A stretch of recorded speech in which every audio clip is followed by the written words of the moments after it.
بسم اللہ الرحمن الرحیم۔ السلام علیکم ڈیئر اسٹوڈنٹس، آج ہمارا لیکچر نمبر 17 ہے۔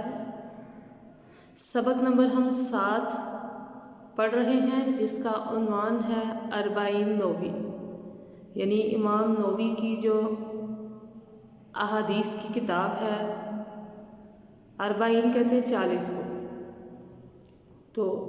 اس میں سے آج ہماری حدیث نمبر 7 ہے جو آپ کے کورس میں شامل ہے۔ لاسٹ لیکچر میں ہم نے احادیث 5 اور 6 کا ترجمہ و تشریح پڑھی۔ ابھی ہم حدیث نمبر 7 کا پہلے ترجمہ پڑھیں گے، پھر تشریح کریں گے۔ تو آپ اپنی بک کھولیں۔ ہماری حدیث کا عنوان ہے آج خیر خواہی۔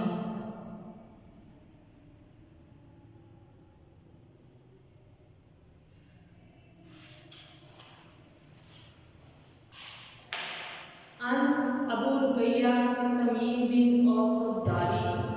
رضی اللہ تعالیٰ عنہ سے روایت ہے، ان النبی کہ نبی پاک صلی اللہ علیہ وآلہ وسلم نے قال فرمایا، الدین النصیحۃ، دین خیر خواہی ہے۔ قلنا، ہم نے کہا، لمن، کس کے لیے؟ قال فرمایا، للہ، اللہ کے لیے، والی کتاب ہی، اور اس کی کتاب کے لیے، والی رسول ہی، اور اس کے رسول کے لیے، والی ائمت، اور اس کے حکام کے لیے، المسلمین،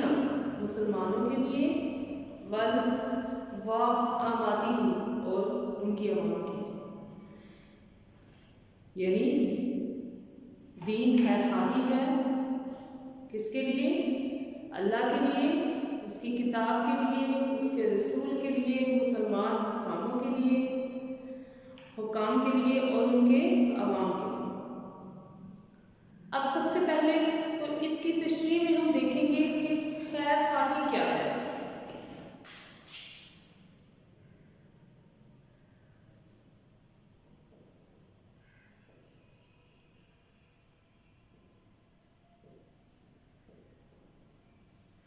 خیر خواہی کیا ہے؟ خیر خواہی کا ویسے بھی نہیں دیکھا جائے تو اس کا مطلب ہے کسی کا بھلا چاہنا، کسی کو فائدہ پہنچانا، لیکن یہ خیال رہے کہ یہ لفظ خیر خواہی کا جو یہ مفہوم ہے، یہ اس کے لغوی معنی کے اعتبار سے اور افراد معاشرہ یا مسلم حکام کی حد تک تو یہ درست ہے، جیسا کہ حدیث میں ذکر کیا ہے،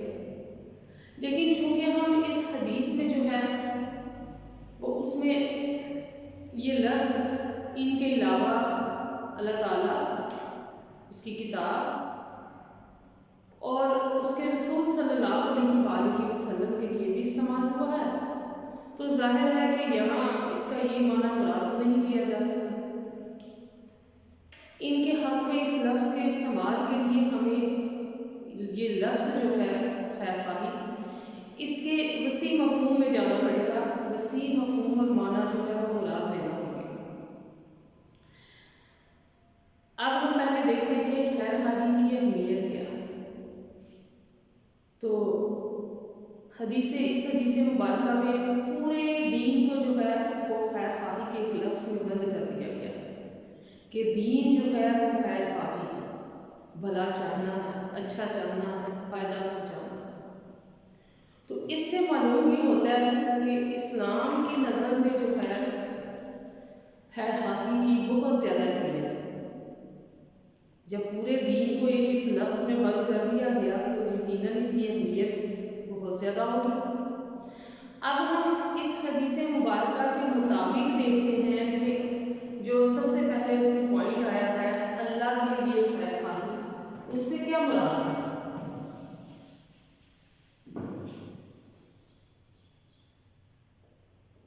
اللہ تعالیٰ کے لیے خیر خواہی،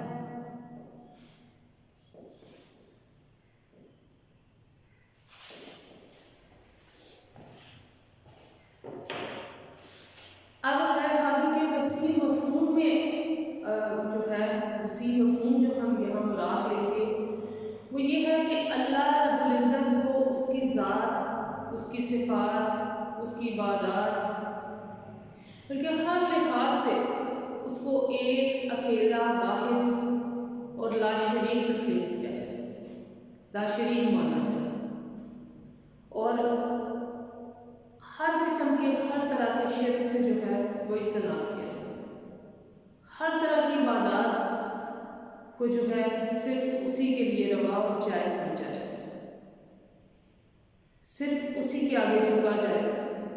رکوع و سجود، قیام و قعود، سر جھکانا، دامن پھیلانا، طواف، نظر و نیاز، سب کچھ جو ہے اسی کی بارگاہ میں جائز سمجھا جائے، اس کو اپنا حاجت روا، مشکل کشا سمجھا جائے، اپنی حاجات کے لیے صرف جو ہے صرف اللہ تعالیٰ کو پکارا جائے، صرف اسی کو قادر مطلق اور خود مختار جو ہے سمجھا جائے، اور مرادیں پوری کرنے والا، جھولیاں بھرنے والا صرف اسی کو سمجھا جائے، اسی کو پیار کیا جائے، اور اس کے علاوہ کسی کو اپنا آقا، اپنا مشکل کشا، دستگیر، گنج بخش اور فیض رساں جو ہے وہ نہ سمجھا جائے وغیرہ۔ تو یہ اللہ کے لیے خیر خواہی سے مراد یہاں یہ۔ پھر ہے کتاب اللہ کے لیے خیر خواہی۔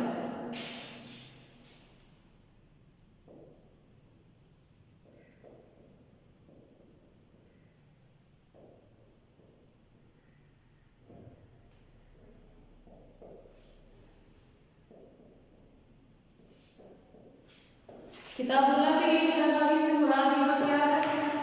کہ قرآن پاک کو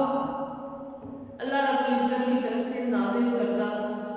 کتاب تسلیم کیا جائے، اور اللہ ریب کتاب سے تسلیم کیا جائے کہ جس میں کسی طرح کا کوئی شک و شبہ نہیں، اس چیز پر ایمان رکھا جائے کہ یہ اللہ تعالیٰ کی طرف سے کتاب ہے جس میں کوئی غلطی، کوئی شک، کوئی شبہ نہیں، اور اس کو پڑھا جائے، اس کو سمجھا جائے، اس کی شرح و تفسیر جو ہے وہ سیکھی جائے، اور دوسروں کو بھی سکھلائی جائے، دوسروں کو بھی قرآن پڑھنا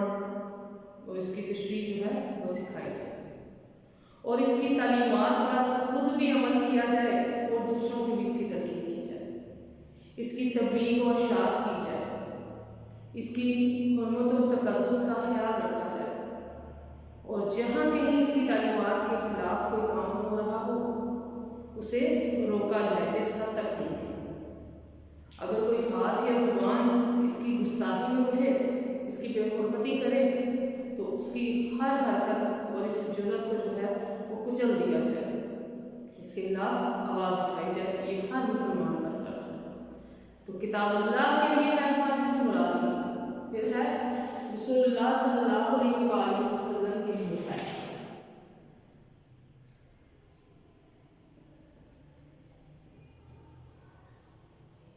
کے لیے خیر خواہی۔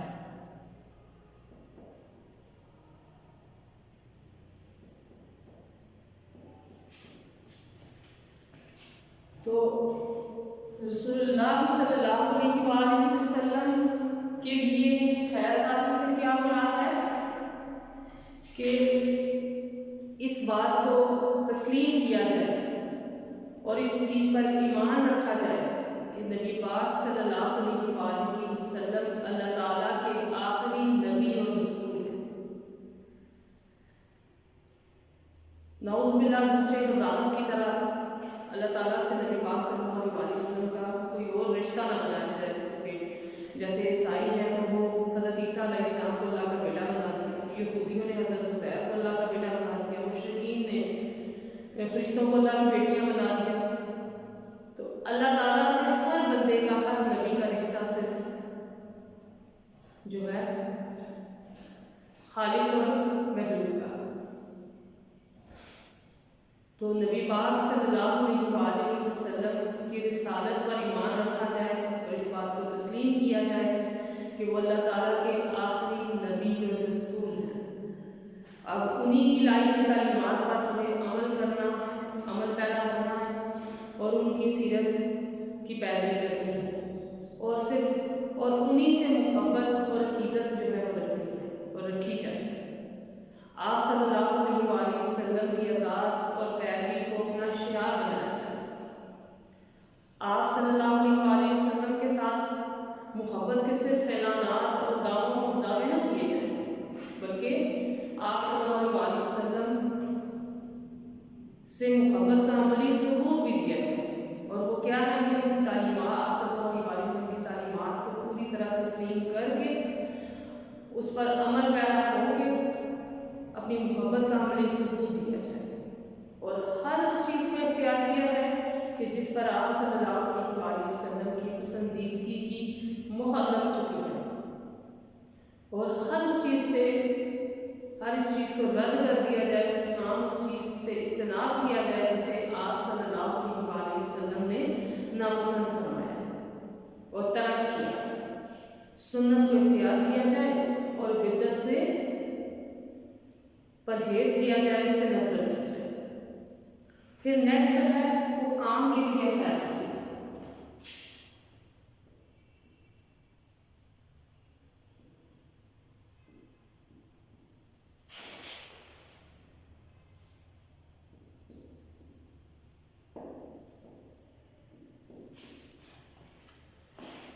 تو حکام کے لیے یعنی مسلم حکام کے لیے خیر خواہی سے کیا مراد ہے؟ مسلم حکام کے لیے خیر خواہی سے مراد یہ ہے کہ ان کی امارت و قیادت، ان کی لیڈرشپ، ان کے عہدے کو تسلیم کیا جائے، ان کی اطاعت کی جائے، ان کے ساتھ محبت اور وفاداری جو ہے وہ رکھی جائے، ان کے ہر حکم کو مانا جائے، تسلیم کیا جائے، اور ان کی حکم عدولی اور ان سے غداری سے جو ہے اجتناب کیا جائے، ان سے وفادار ہو کر رہا جائے، اور کوئی ایسا کام نہ کیا جائے کہ جو ان کی حکومت و امارت کے لیے نقصان کا باعث ہو، اس کو نقصان پہنچائے۔ اور یہاں ایک بات واضح کرنا ضروری ہے کہ مسلمان حکام کی یہ خیر خواہی اس وقت تک ہے کہ جب تک وہ کتاب و سنت کی تعلیمات کے مطابق حکومت چلائیں، یعنی اللہ اور رسول صلی اللہ علیہ وآلہ وسلم کے بتائے ہوئے طریقوں اور احکامات کے مطابق حکومت چلائیں، اور عوام کو بھی کتاب و سنت کے مطابق احکامات دیں۔ لیکن اگر حکام جو ہیں وہ کتاب و سنت یا مذہب اسلام کے منافی کو حکم دیں تو اس پر عمل کرنا جو ہے وہ فرض ہے، وہ واجب ہے۔ تو مطلب کیا ہوا کہ مسلم حکام جو ہیں قرآن و سنت کے مطابق جو بھی حکم دیں، جو بھی حکومت کے جو ہیں وہ حکومت کے چلائیں، اس کے قوانین بنائیں، تو ان پر عمل پیرا ہونا، عمل کرنا سب کا فرض ہے۔ پھر ہے عوام کے لیے خیر خواہی۔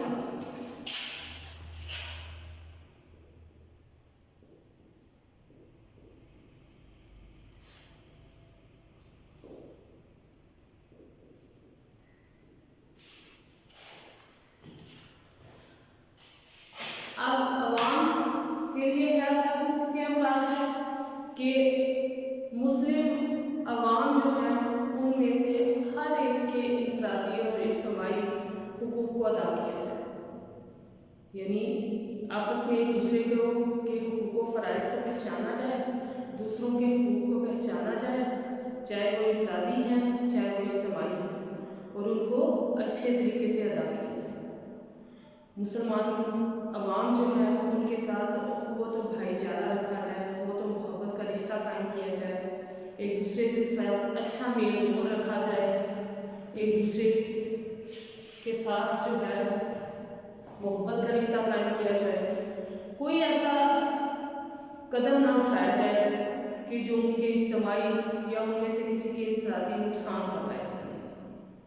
ان سے محبت اور حسن سلوک کا برتاؤ کیا جائے۔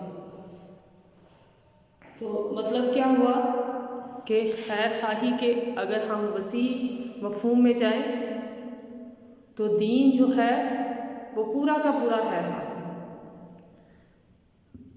آج کا ہمارا لیکچر یہیں اختتام پذیر ہوتا ہے۔ نیکسٹ لیکچر میں انشاءاللہ پھر حاضر ہوں گے۔ اللہ حافظ۔